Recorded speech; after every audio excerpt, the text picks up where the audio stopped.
Yes, there hasn't been much publicity about what my father did during the war. There were one or two little articles in the papers, but of course there were much more important things to be covered. But what he did was he developed a complete system of color television, high-definition color television, and a complete system of three-dimensional television.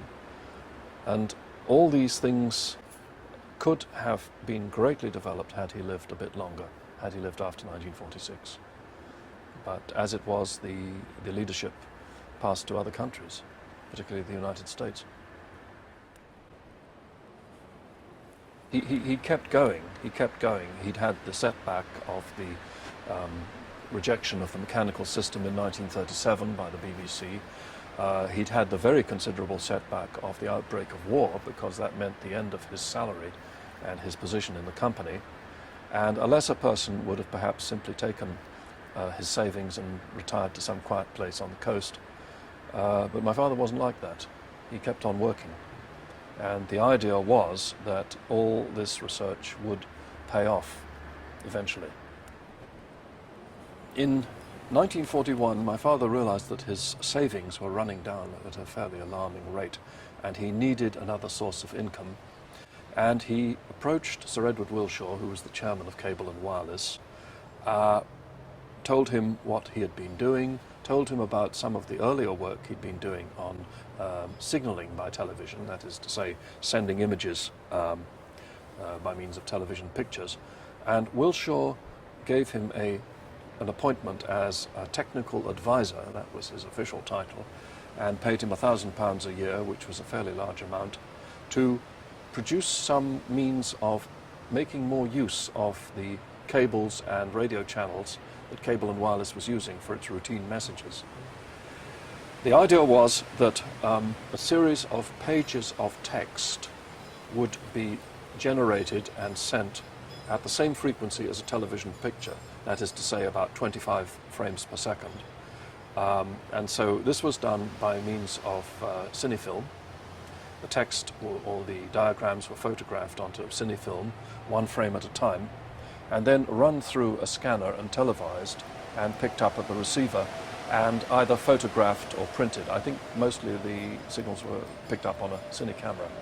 So basically what you're doing is you're sending 25 pages of text per second, or 25 images per second, or whatever it is, a map or a diagram. We don't have very many details of the system because it was never patented and no publications were no formal publications were made. There were some newspaper reports in 1944 about the ability of this system to send 750,000 words per minute.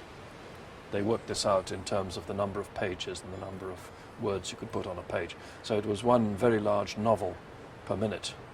In fact, it would be several novels, I think, 750,000 words. So there are sort of fragments of evidence. And the system was known as fast facsimile. And that's exactly what it was. It was like a fax machine, but it worked extremely fast. It required special frequencies. And that was the reason why Cable and Wireless didn't take it up. It required a very, very short wave signal. Cable and Wireless didn't have enough transmitter capacity, and what they had was already in use. And so they made this rather painful decision in 1944 that they couldn't really go with it. It was perhaps a little ahead of its time.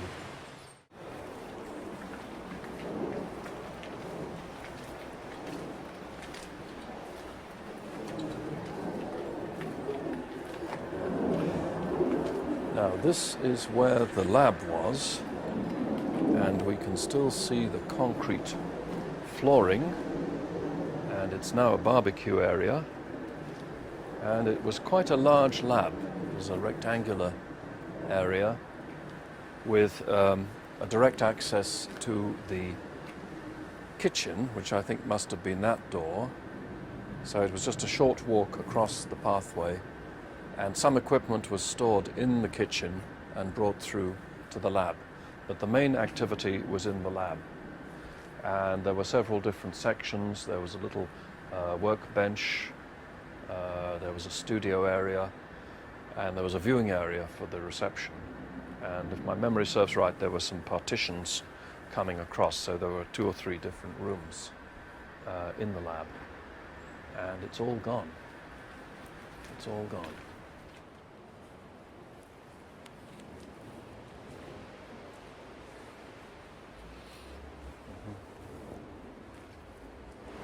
The house next door received a direct hit from a flying bomb in 1944.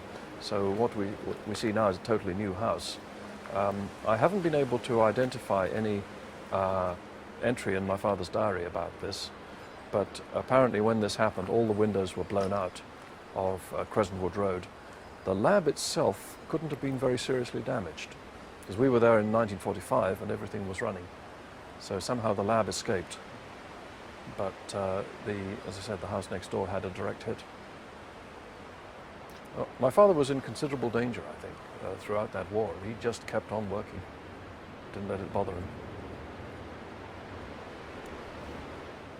We came in, the whole family came in sometime in, I think it was early 1945. The danger from bombs had passed, and in fact we were living in Bexhill. And we spent a day in London, and my father had the high-definition colour television working, and we got a chance to see it. The camera was in one room, and the viewing screen was in the other room, and the subject was Eddie Anderson, who was simply standing there in his shirt sleeves, puffing at his pipe, and one could even see the smoke from his pipe. Everything was very realistic. We were able to check it up with an extrum. And this was high definition. We couldn't see any lines on the picture or anything like that. And I recall it was a very bright colour. The picture was almost brighter than the original. And that would have been in early 1945. He had developed a totally electronic colour television tube, which he entitled the Telechrome. Mm-hmm. And this was an evacuated glass bulb with a sensitive screen. Mm-hmm.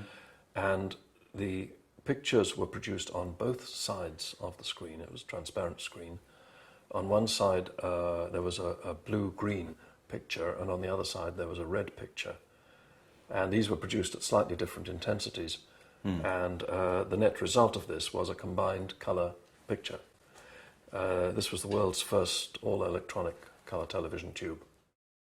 People have always said that my father was irretrievably linked to mechanical television. But that was not true. That was not true. The Telechrome was a good illustration of that.